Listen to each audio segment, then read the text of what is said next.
Good morning, students. In continuation with our earlier video on balance of payment, meaning and structure, today let us start with the second in a series, which is based on the types of disequilibrium in balance of payment with understanding of the meaning of BOP disequilibrium and then various measures to correct that disequilibrium. Fine. Let us start with first the meaning of BOP disequilibrium. Students, what do you mean by disequilibrium? Basically, it is an imbalance.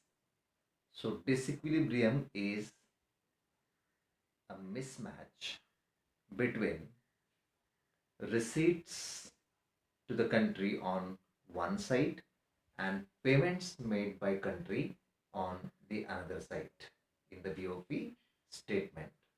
So when such autonomous receipts, which basically covers the current account receipts plus capital account receipts, and autonomous payments, which basically comprises of current account payment and capital account payments, they do not match each other, then there is a disequilibrium in balance of payments. So when autonomous receipts to the country exceeds autonomous payments by the country, there has to be surplus in the balance of payment. Same way, when autonomous payments exceed the autonomous receipts to the country, then there has to be, but natural, a deficit in balance of payments.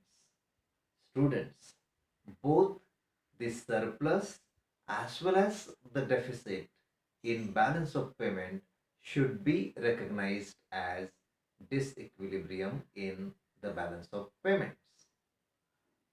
So, a very simple meaning of the disequilibrium is a imbalance or a mismatch between autonomous receipts and autonomous payments in the BOP statement of a country.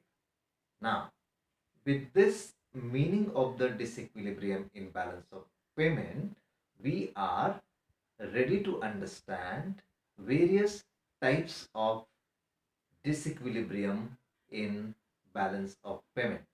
Now, at the outset only, we should be very clear that these types of disequilibrium in balance of payments are recognized with the fact that these disequilibria are caused due to certain factors.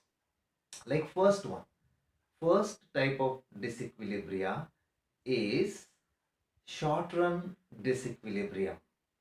Now students, what is short run? The disequilibrium in balance of payment which do not last longer, or it can be corrected in a short period of time. So the disequilibrium in a balance of payment which is for 1 year or at the most a few years, and this is caused basically due to some unexpected increase in import by say your country, or sudden fall in export from your country due to say global problem. So like current COVID-19 pandemic is there all over world, so there's no demand say for example for Indian goods, then our exports are going to be down one and our receipts will be down. Now this will lead to deficit in balance of payment. Now this will be corrected over a period of time, short period of time of course, and this doesn't require a big policy measures. With borrowings and all we can settle the short term disequilibrium in balance of payment. So friends, the first type of disequilibrium in balance of payments is a short-run disequilibrium balance of payment. This can also be recognized as a ad hoc disequilibrium in the BOP. Moving forward, the second type of disequilibrium in the BOP is long-run disequilibrium in the BOP. Students, this is exactly opposite to the first one. In the long-run disequilibrium, the disequilibrium which persists longer, maybe for many years, and it cannot be corrected automatically. Say for example, India's case. So if you have continuous excess of imports, over exports for a very long period of time, now this is going to result into excessive payments than the receipts. So payments are going to be higher, and then that will lead to what is known as long run disequilibrium. Now you need proper policy measures to correct such a long run disequilibrium in balance of payment. Moving forward, third type of the disequilibrium after first short run and second long run. Third is cyclical disequilibrium in a balance of payment. Now, what is cyclical disequilibrium? The one which is assigned to or one which is due to trade cycles. Students, you are familiar with trade cycles. What is trade cycles? It is basically a business cycle.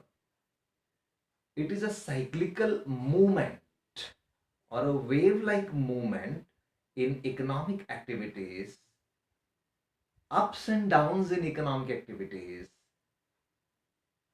in your country or in some other country in the world. As you are aware that ups and downs in one economy can be easily transmitted into another economy, and this happens because of the trade cycles.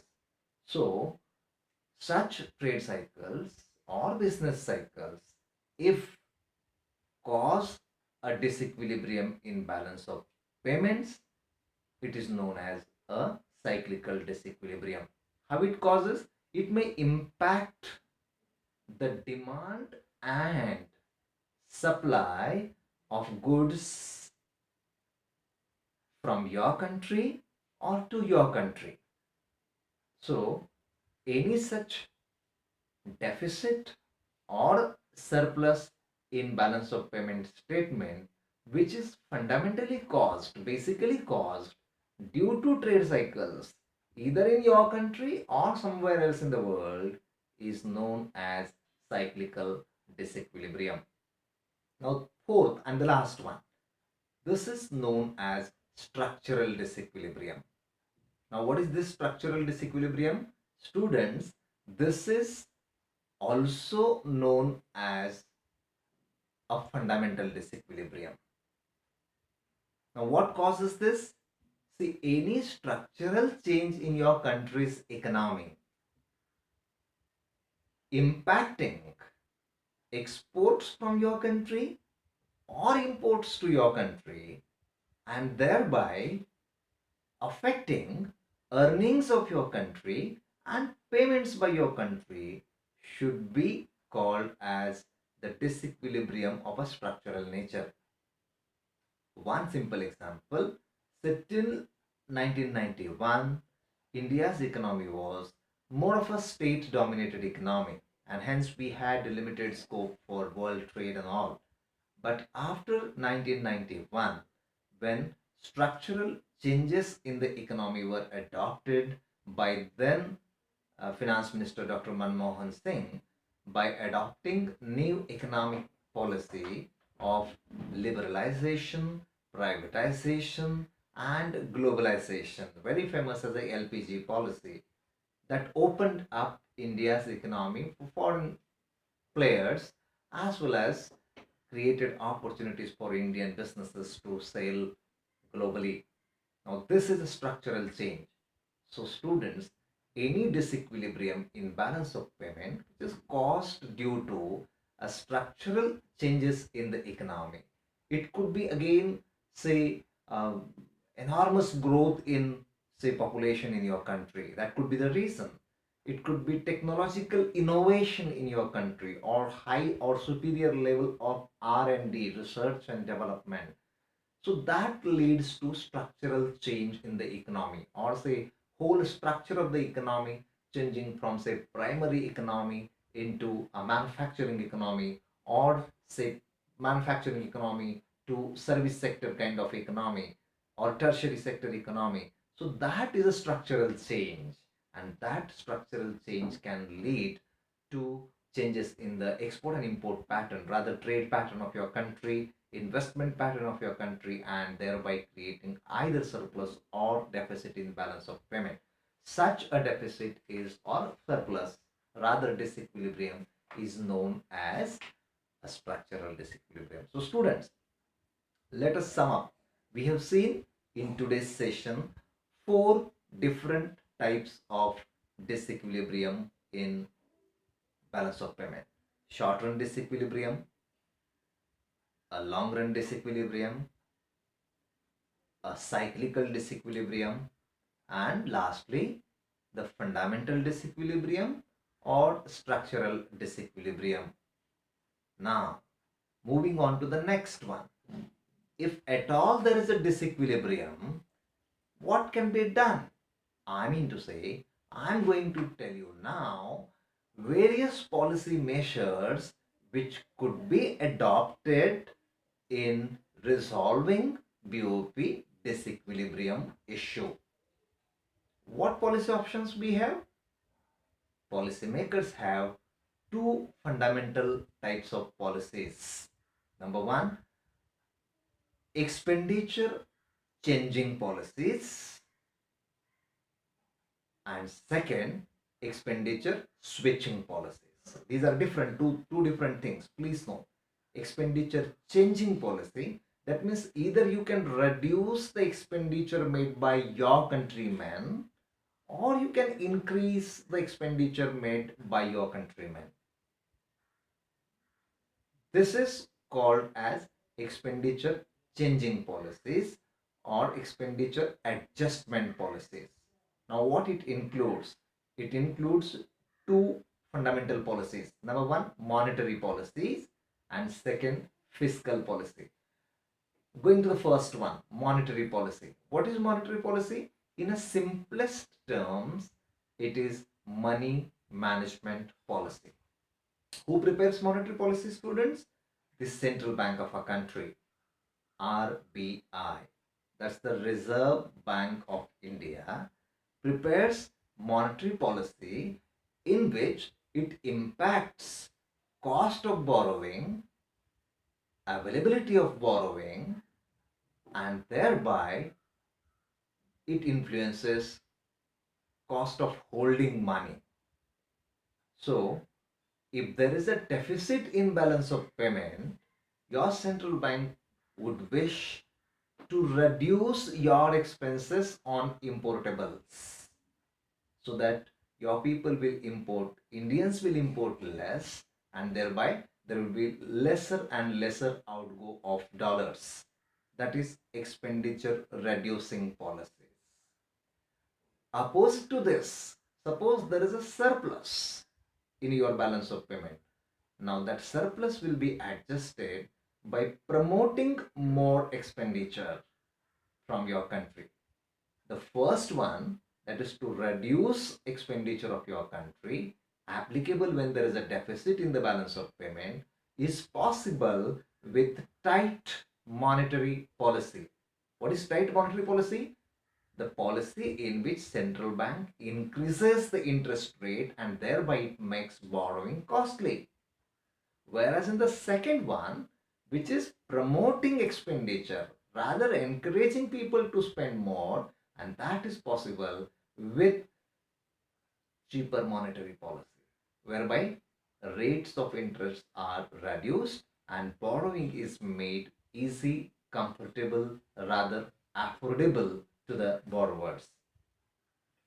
Second fundamental policy is a fiscal policy. Anything related to the fisc is a fiscal.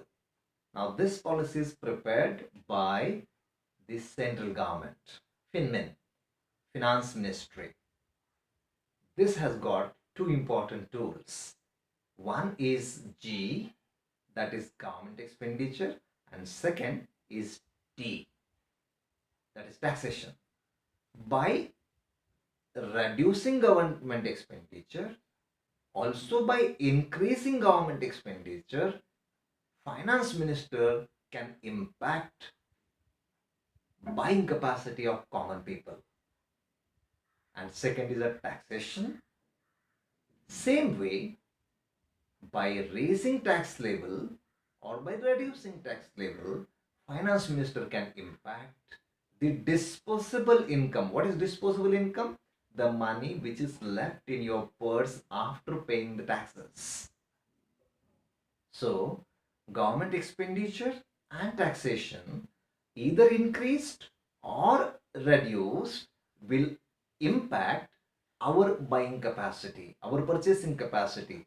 Thereby, these policies are known as expenditure changing policies or expenditure adjustment policies. One is monetary policy, that is from the central bank of country, and second is fiscal policy, that is from central government, that is Finance Ministry of Government of India. Going to the second important types of measures which can be adopted for correcting disequilibrium in balance of payments. What is that? That is expenditure switching policies. What is expenditure switching policy? Where you will not reduce, neither you will increase, but you will switch the expenditure made in the country. And the famous is a devaluation. What is devaluation?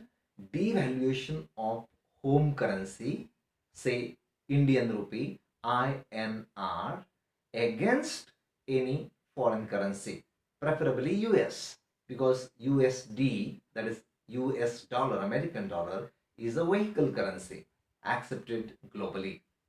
So what is devaluation? Friends, devaluation is a process of deliberate reduction in the value of our own currency, home currency, Indian rupee, against foreign currency, say American dollar. And what happens? We will see. Say the current rate of exchange between American dollar and Indian rupees is 1 USD equal to say 75 rupees. Now if government decide to go ahead with say 10% devaluation, it's a big number. It won't happen usually. It happens rarely. But suppose it goes ahead with 10% devaluation, then after devaluation, the new exchange rate will be 82 rupees and 50 paise. What will happen? Very simple. To import goods worth $1, 1 USD, prior to the devaluation, we used to spend or give away 75 rupees. And now, post devaluation, for same goods worth $1, we'll have to spend 82 rupees and 50 paise. That is plus 7 rupees and 50 paise. 10% more than earlier. Obviously, imports have gone costly, and that plays as a deterrent, and people reduce the import because importing has gone costly now. It has simultaneous good effect on our exports. So the Indian exporter before devaluation was exporting say worth $1, was earning 75 rupees. Now post devaluation, for the same dollar export, he is going to get the value of 82 rupees and 50 paise. So 7 rupees and 50 paise more. So exporters will be promoted, encouraged to export more, And same way, importers will be discouraged to import more. It has very good impact on balance of payment. When you export more, you earn more foreign currency, USD, and when you import less, you save your rupees, and thereby you can correct the disequilibrium in the balance of payment. Sum up, students. To sum up the lecture, let me tell you, in the outset, we have seen meaning of the disequilibrium in balance of payment, followed by four different types of disequilibria in BOP. Number one, short run for 1 year or for few years, long run, which lasts longer, cyclical, caused by ups and downs in economic activities or trade cycles in economic activities. What are the trade cycles? Prosperity followed by recession, followed by depression, followed by recovery in the economy. So that is cyclical disequilibrium. And lastly, the fundamental or structural disequilibrium. And then in the second half rather, I told you two different types of policy measures which could be adopted for resolving the issue of BOP disequilibrium. What is that?